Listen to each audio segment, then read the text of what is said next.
Hi beautiful humans, hope you're doing awesome today.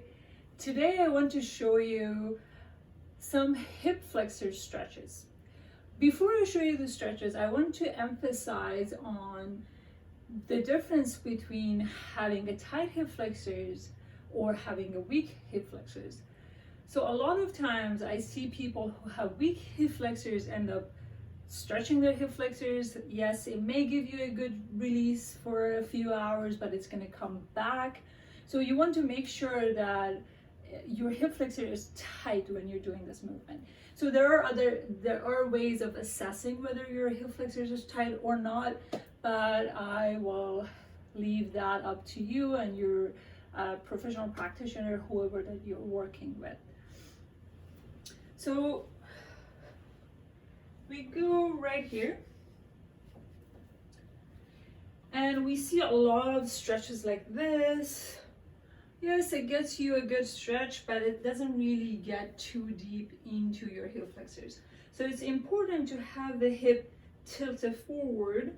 It's very important. And if you have tight hip flexors, by just tilting your hip forward, you feel the stretch right away in your hip flexors. And then you can lean a tiny bit forward and release.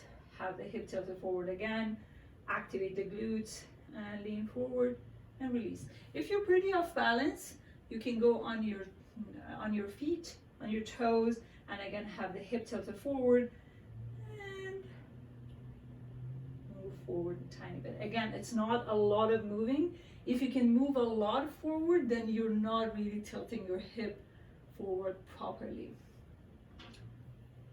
If you have the hip tilted forward, you won't be able to go that deep at all. Slightly forward and release, slightly forward and release. And remember, if you have very sensitive knees, you may want to use some like pillows or something softer under your knees, or use 2 mats to support your knee. Or I'll show you another version in a second.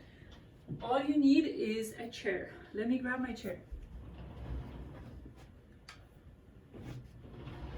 Right here.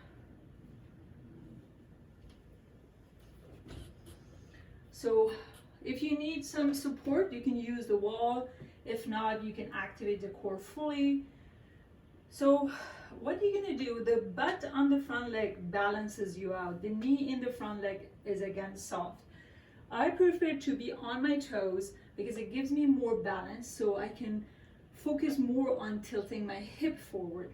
So just staying in this position, you will already feel stretch in your quads, which is perfect. But here you have the hip tilted forward, and without me doing this, I feel an amazing stretch in my hip flexors. And release. Tilt forward and release. Tilt forward and release. And release. You can do this in a dynamic way, or you can hold it right there for a minute. This is such a good stretch. Again, if you're 100% sure that you have tight hip flexors, this is an amazing stretch to do during your work hours. Just give yourself 30 seconds or a minute in between work so you can get your hip flexors, give your hip flexors a little bit of a love, and you're gonna feel so much better at the end. And that's all for today, friends. If you have any questions, if you like videos, specific videos on specific injuries or pains, feel free to comment down below, and I'll talk to you soon. Bye.